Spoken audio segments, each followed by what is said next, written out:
Welcome back to the Get Off the Treadmill podcast for small business owners and entrepreneurs, where we show you how to build a successful business and to have a life too. We're going to dive into another topic that helps us make more money in less time and to get off the treadmill so we can experience a life of significance. And now, your host and the author of the #1 best-selling business book, Making Money is Killing Your Business, Chuck Blakeman. Hi, Chuck Blakeman here with you again today. I'm really excited to be talking with you about the 7 stages of business ownership. This is part 1. We're going to talk about the first 4 stages today. Why the American dream is a nightmare. Let's get started. Most small business owners are not thinking about moving their business from survival through success to living a life they feel is significant. They're just too busy managing to get through every day. A Gallup Small Business Index survey shows that on average, small business owners work 52 hours per week. 1 out of 7 owners reported taking 0 vacation days in a year. And nearly 1 out of 2 said that they still answer work-related phone calls and email while on vacation. These must have been a poll of the lazy ones. I don't think this is what any of us dreamed about when we started our business, was it? So why are most of us working so hard and feeling like every year is just Groundhog Year, never seeming to get to the next level? Is it because we're not as smart or talented as the other guy? I don't believe so. Most of it is simply that we haven't put thought into how to take our business to a higher level, to maturity. And by default, we make decisions based on short-term gain.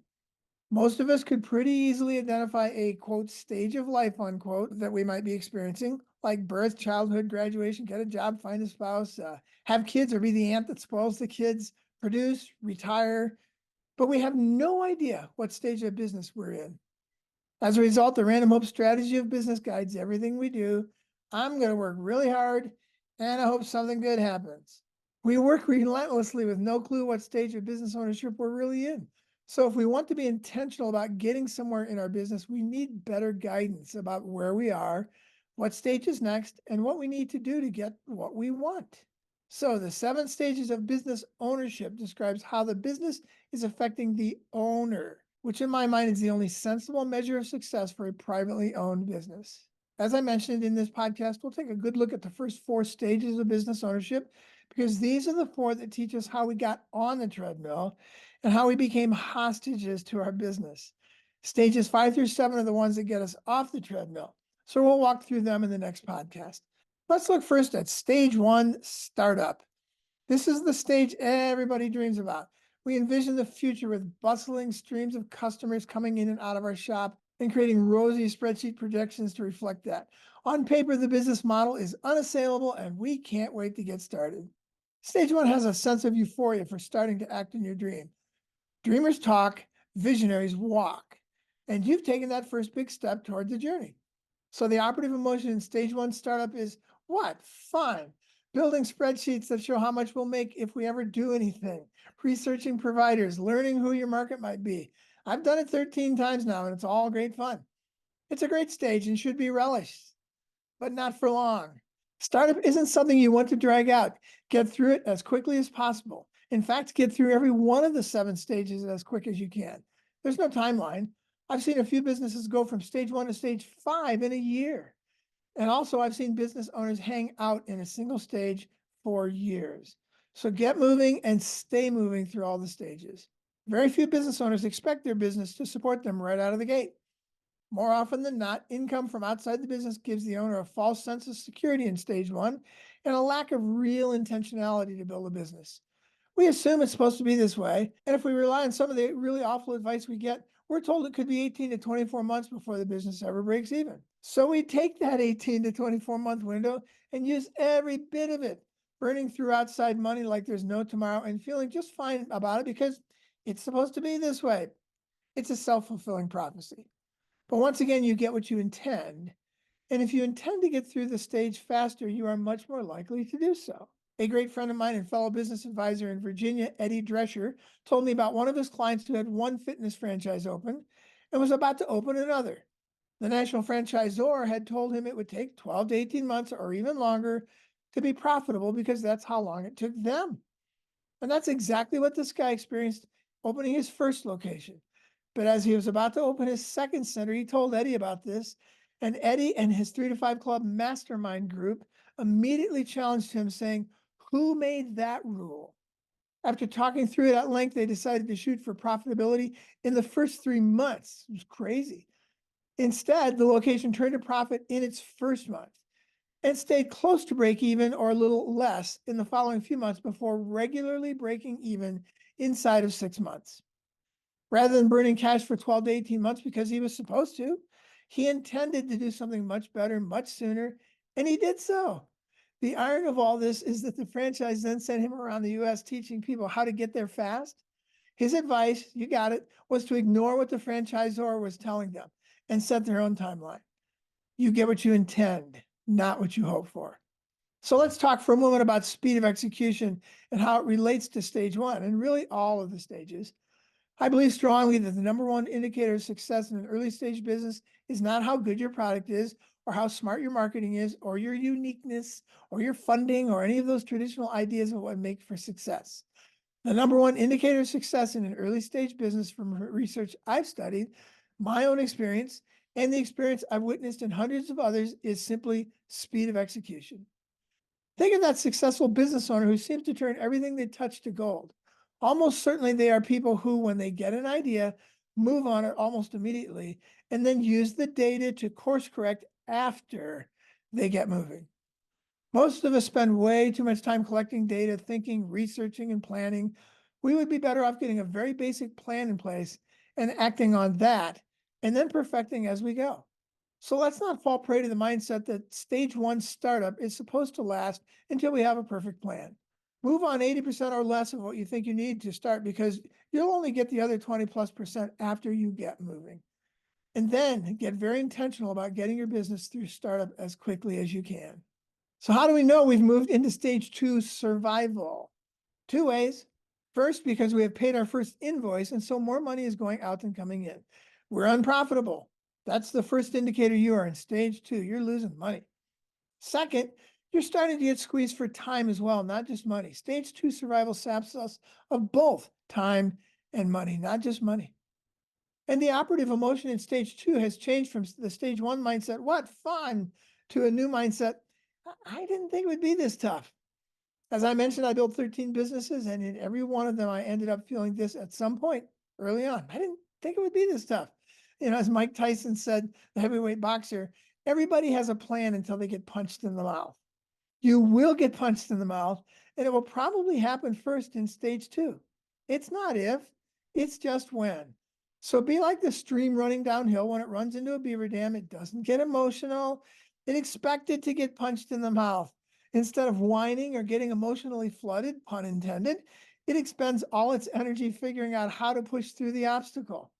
That needs to be us in stage two, a stream relentlessly running downhill until we get to our ocean. One of the reasons we should move fast through stage one startup whenever possible is because that gives us momentum to hydroplane right across stage two as fast as we can. Nobody wants to be unprofitable for a long time. But in most cases, no matter how intentional you are about starting up, at least a short stint in stage two survival is usually unavoidable. And to be honest, you might not want it any other way. That may sound nuts, but as painful as stage two survival can feel, there are some very significant benefits that can come from stage two if you go into it with the right mindset. It's very possible that you could look back on it fondly as the most developmental stage you ever went through. Most of the great ideas you'll ever have will come in stage two survival. Most companies invent things and get patents in this stage than in any other. Old companies buy new companies because the bursts of creativity and innovation that come during stage two survival are no longer there for them. Stage two costs time and money, and also mental and emotional energy. What nobody bothered to tell you before you started your business is this: we burn a lot of fuel on takeoff. An aircraft burns nearly 3 times the fuel on takeoff that it does while cruising. Businesses do the same thing. The red carpet of success isn't usually rolled out in an early stage business very often. If you skip the survival stage, congratulations, that's rare. But I know I said it in all 13 of my businesses. I didn't think it would be this tough. I was burning fuel like mad. But I'm pretty sure it won't happen in my 14th business, right? Denial is a river in Egypt, isn't it? As you burn through the funds from outside the business, the need to generate funds by urgently driving sales is the sole focus in stage two. Stop trying to reduce expenses in stage two. That's for stage four and above. Instead, expend all your energy finding clients and building revenue. When I was in stage two in one of my businesses, I saw my wife Diane turn the heat down. She said it was an easy way to save money. I said, don't turn the heat down. I'll just go get another client. In stage two survival, your lifestyle might have begun to deteriorate, or in the worst case, you're in denial and living high on the hog from the cash still in your 401k. All available time is consumed by figuring out how to get the business from stage two survival to stage three. Stage two teaches you to be relentless. But if you're not careful, this stage will also begin to train you to spend 30 years on the treadmill. The subliminal message from the tyrant that your business is already becoming is focus on making money. It's the right thing to do. Your business is leading you down a very bad path, developing a business habit that is killing you and your business, making money. Of course, you don't see it this way because paying this month's bills is a critical need. I did it for my first 5 businesses. I get it. And I found that repeating this focus on short-term gain over and over begins to develop the treadmill guy in you that you never intended to become. You're already on the path to becoming a hostage to your business in stage two. Stage two survival can also do something very positive for us personally. If we have the right mindset about it, stage two builds our emotional and mental muscles like no other stage will. Survival is the strongest of instincts. Not only does it drive creativity and innovation in stage two, it also stretches us mentally and emotionally like no other stage. And just like with weightlifting, stretching and micro tears in our mental and emotional muscles make us stronger in every way and makes us who we will need to be in the coming stages as our business grows. Neuroscience tells us we don't grow in our flow. That's a place of productivity, but it is not a place to learn and grow. We don't learn and grow in our flow. We grow specifically when we struggle and when we get stretched, which you'll do a lot of in stage two. I don't recommend stage two because it's tough, but because I can tell you that it is a tremendous opportunity for you. Don't squander it by focusing on just surviving and whining about how tough it is. Every day we are faced with opportunities, cleverly disguised as obstacles. Look at stage two as an opportunity, not as an obstacle. Don't run from it. Embrace it. Lean into it. Learn from it. Get stronger because of it. And then, just like with stage one startup, get the heck out of it as fast as you can. All right, so then one day you wake up and discover you're in stage three subsistence. You look at the last few months of profit and loss and you shout, holy cow, I'm regularly breaking even. It had happened once or twice in stage two survival, but now it's becoming a regular occurrence. The drain on my retirement account or my credit line is pretty much over. Well, the first time you realize this, you probably do what I did. You slump in your chair and stare at the wall with a mixture of disbelief, exhaustion, and growing excitement. This business might be viable after all. Then the celebration begins. Pop the champagne, head for the islands. We've got a real business here. The euphoria you had in stage one startup, but lost in stage two survival is back and back in spades for a very short time. Yes, it's way better financially than stage two, but the euphoria doesn't last that long, usually. Subsistence looks great having just emerged from the survival stage. You go from living in a tent in the desert to a rough cabin with holes in the walls, a subsistence garden, outdoor plumbing, and a muddy creek running nearby. It's not the Taj Mahal, but compared to where you just came from, it seems pretty grand for a short while.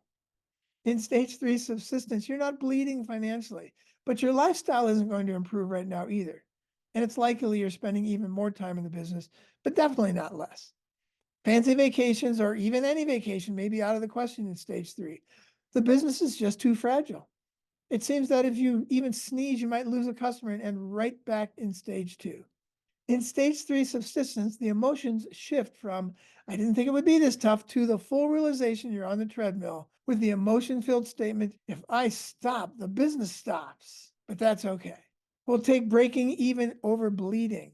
And there can be a renewed energy that keeps us going while we're beginning to figure out how to get off this treadmill we built for ourselves. In stage three subsistence, the business focus shifts from sales to honing your craft and delivering on the products and services you worked so hard to sell in stage two. You're now fully entrenched as the producer, the artisan, the craftsperson, the lawyer, the dentist, the accountant.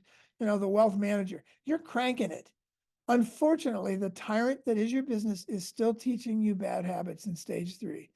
You are becoming treadmill guy, and quite possibly without even knowing it. Stage 3 subsistence doesn't look good for very long because you get tired of the meager garden that looked great when you first saw it, filtering your water from the muddy creek, the wind whistling through the cracks in the cabin walls, and heading for the outhouse in the middle of the night. It was a great upgrade at the time, but very quickly you begin to see all the holes in it, literally. The biggest, scariest hole is the inability to relax at all. Your personal focus on production is absolutely critical because any snafu can result in the loss of a customer you can't afford to lose. Stage 2 survival is right there behind you, waiting for you to slide right back into it. So you commit to offer the best product or service you can deliver, and you devote all your time to being the fully dedicated professional or craftsperson, and you are officially treadmill guy, selling, producing, collecting, paying bills, and doing it all over again and again and again, maybe for 30 years if you're not careful. And your personal life is clearly on the back burner because without this manic focus on the business, you won't ever have a personal life again anyway. You wonder if you'll ever get to relax. At some point in stage 3, days begin to seem longer than weeks and weeks longer than months. Let's get out of stage 3. Okay, so then something great happens and you finally get the break you've longed for. You're about to experience stage 4 stability. And what you thought was the American dream, a profitable business. For the first time, you regularly have money left over at the end of the month, actual profit.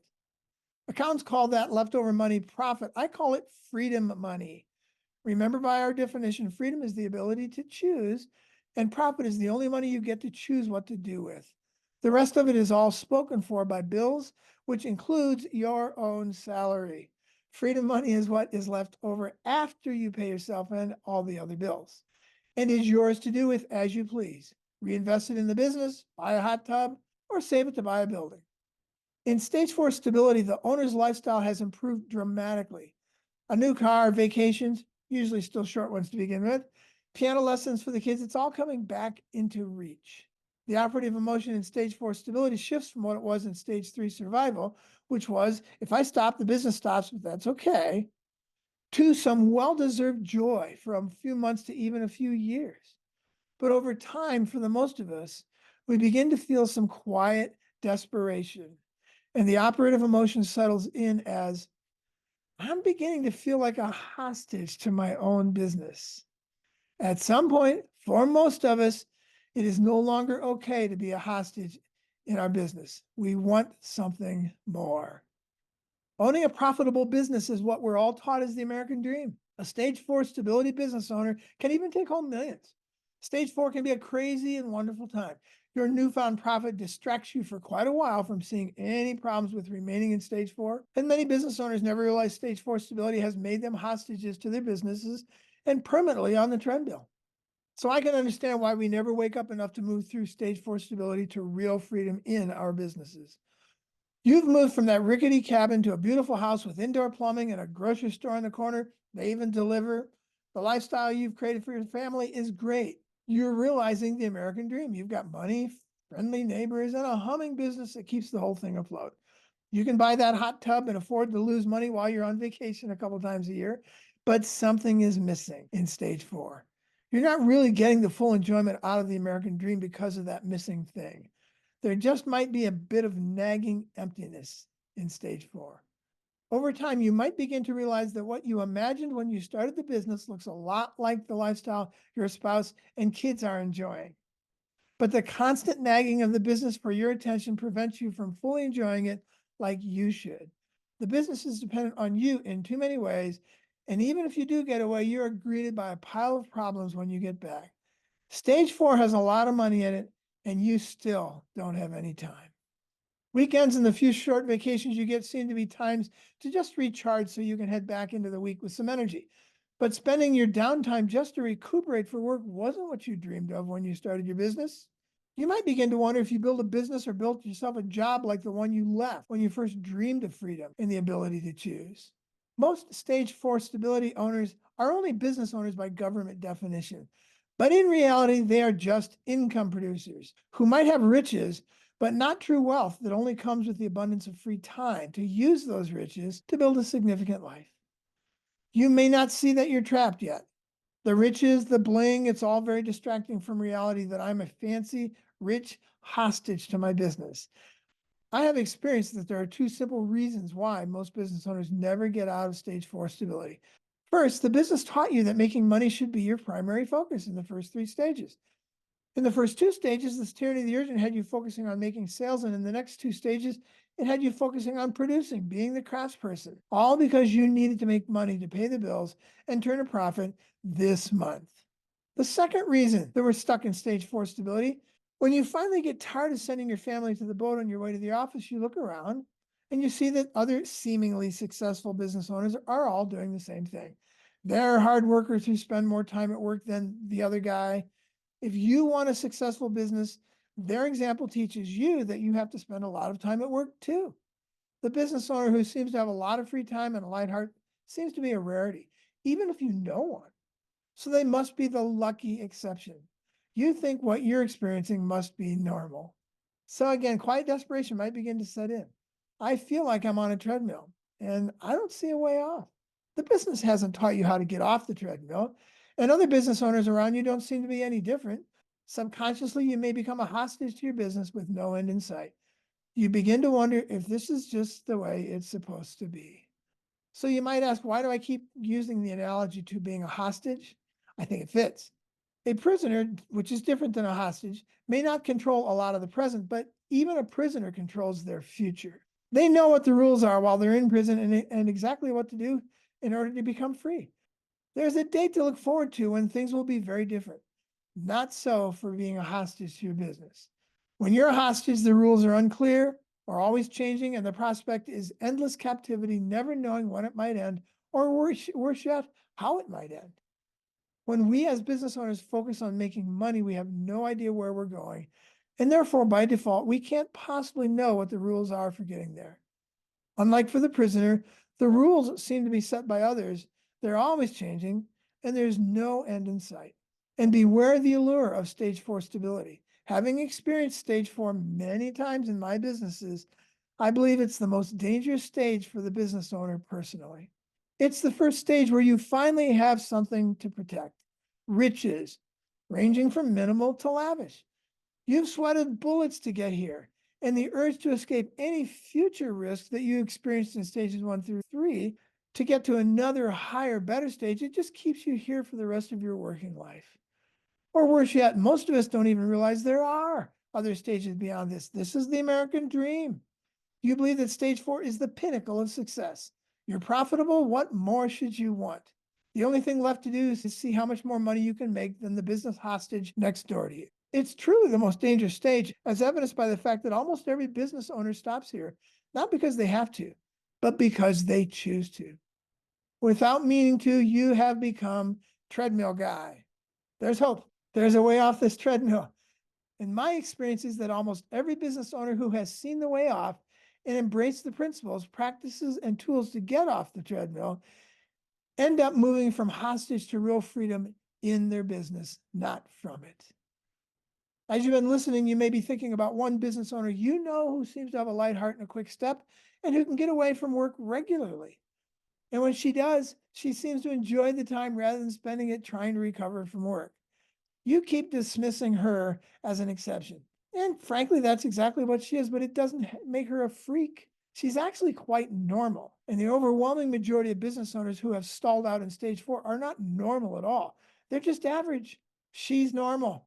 Those who become freedom women realize that the American dream, as it was taught to us by the industrial age, that money is all you need to live a fulfilling life, is the lie. It's not normal to stop at stage 4. Stability is only average. Almost everybody is doing it at some point in their business, but we get stuck there for one simple reason. We never intended to do anything else.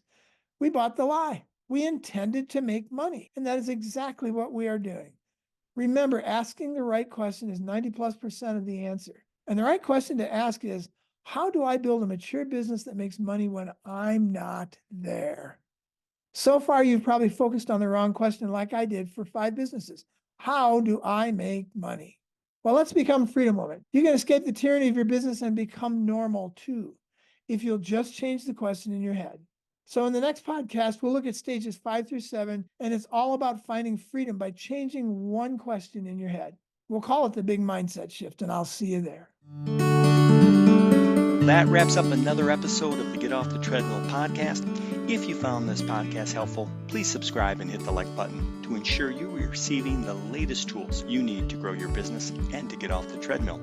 If you want more information on the 3 to 5 Club, the Crankset Group, or to book Chuck as a business advisor, speaker, or workshop leader, you can contact us at grow, GROW, at cranksetgroup.com. Until next time, have a great week.